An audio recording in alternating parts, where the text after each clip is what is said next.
नमस्कार, today breaking news की इस वीडियो में आपका स्वागत है। दोस्तों, आज की इस वीडियो में जानेंगे आज की महत्वपूर्ण और ताजा खबरों के बारे में। तो दोस्तों, वीडियो में आगे बढ़े उससे पहले आपसे एक छोटी सी विनती करना चाहते हैं कि इस वीडियो को लाइक और शेयर जरूर कर दीजिएगा, साथ ही हमारे चैनल को सब्सक्राइब भी जरूर कर लीजिएगा।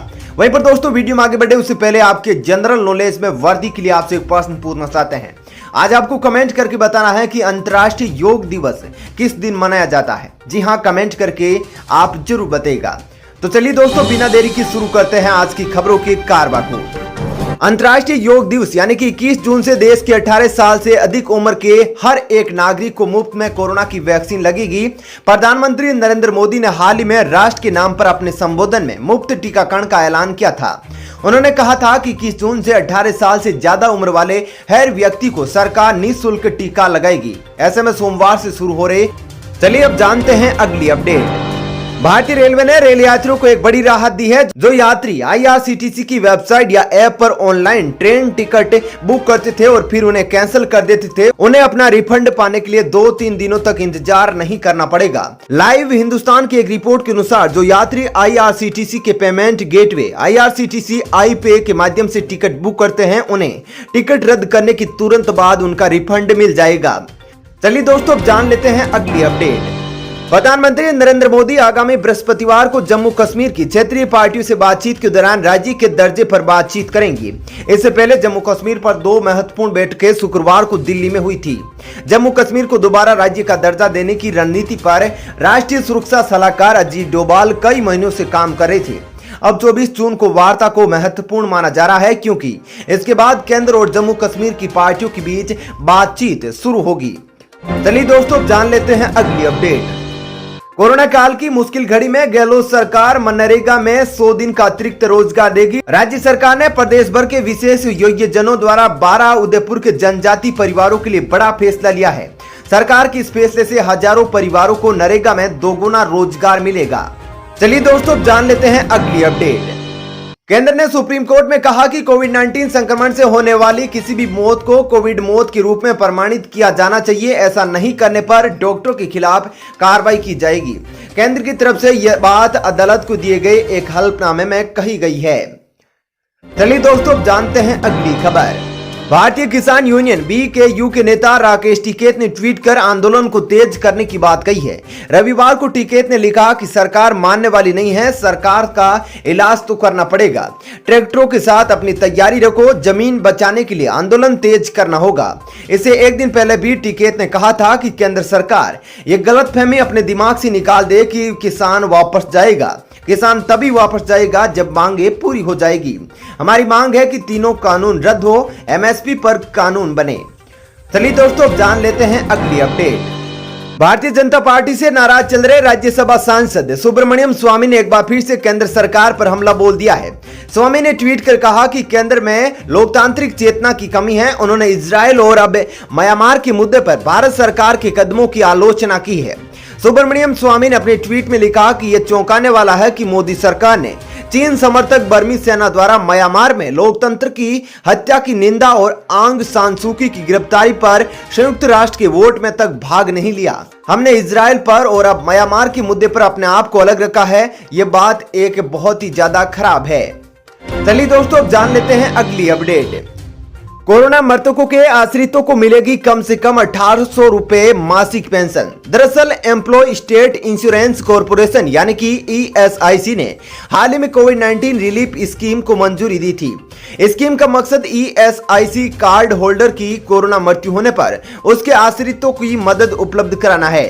ईएसआईसी के दायरे में आने वाले इंश्योर्ड कर्मचारी की कोरोना से मौत हुई तो ईएसआईसी की ओर से उसके आश्रितों को कम से कम 1800 रुपए प्रति माह की पेंशन मिलेगी। ईटी की खबर के मुताबिक अब श्रम मंत्रालय ने कोविड-19 रिलीफ स्कीम को नोटिफाई कर दिया है। चलिए दोस्तों, अब जान लेते हैं अगली अपडेट।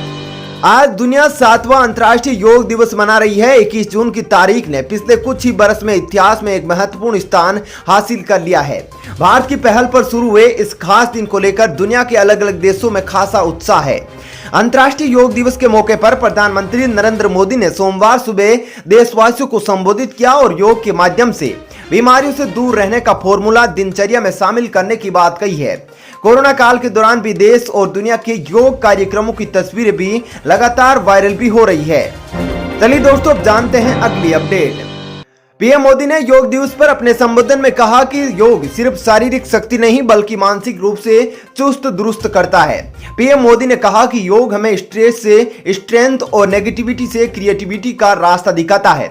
योग हमें अवसाद से उमंग और प्रमाद से प्रसाद तक ले जाता है। पीएम मोदी ने कहा कि भारत अब विश्व स्वास्थ्य संगठन के साथ मिलकर एम योगा ऐप की शुरुआत करने जा रहा है। इस मोबाइल ऐप में योग के अलग अलग आसन और अन्य जानकारियां मिल पाएगी जो अलग अलग भाषाओं में उपलब्ध रहेगी। चलिए दोस्तों, अब जान लेते हैं अगली अपडेट।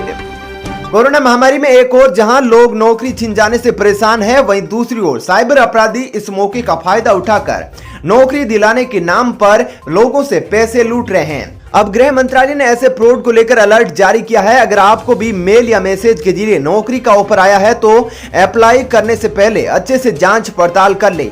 सरकार की तरफ से हमेशा इन धोखेबाजों से बचने और किसी भी लालच में नहीं आने की सलाह दी जा रही है। चलिए दोस्तों, अब जानते हैं अगली अपडेट। जनसंख्या के लिहाज से देश की सर्वाधिक आबादी वाले राज्य उत्तर प्रदेश में अब 2 से अधिक बच्चे वाले अभिभावकों की मुश्किलें बढ़ सकती है। हम 2, हमारे 2 और बच्चे 2 ही अच्छे वाली सोच को सरकार अब कानूनी शक्ल दे सकती है। राज्य विधि आयोग ने उत्तर प्रदेश में जनसंख्या नियंत्रण के लिए कानून का मसौदा बनाना शुरू कर दिया है। राज्य विधि आयोग के अध्यक्ष न्यायमूर्ति आदित्यनाथ मित्तल ने इसकी जानकारी दी है। चलिए दोस्तों, अब जान लेते हैं अगली अपडेट। दक्षिणी पश्चिमी मानसून के दिल्ली, राजस्थान, पश्चिमी उत्तर प्रदेश, हरियाणा और पंजाब तक पहुंचने में देरी हो सकती है। भारतीय मौसम विज्ञान विभाग ने रविवार को कहा कि मानसून को आगे बढ़ाने में सहायक ज्यादातर कारक अनुकूल नहीं है। आईएमडी ने कहा कि हवा की रुख से भी ऐसा कोई संकेत नहीं मिल रहा है जिससे इस क्षेत्र में पूर्वानुमान अवधि के दौरान निरंतर बारिश की उम्मीद बनती हो। मौसम विभाग ने गुरुवार को कहा था कि पछुआ हवा के चलते मानसून के आगे बढ़ने की बाधा आ रही है।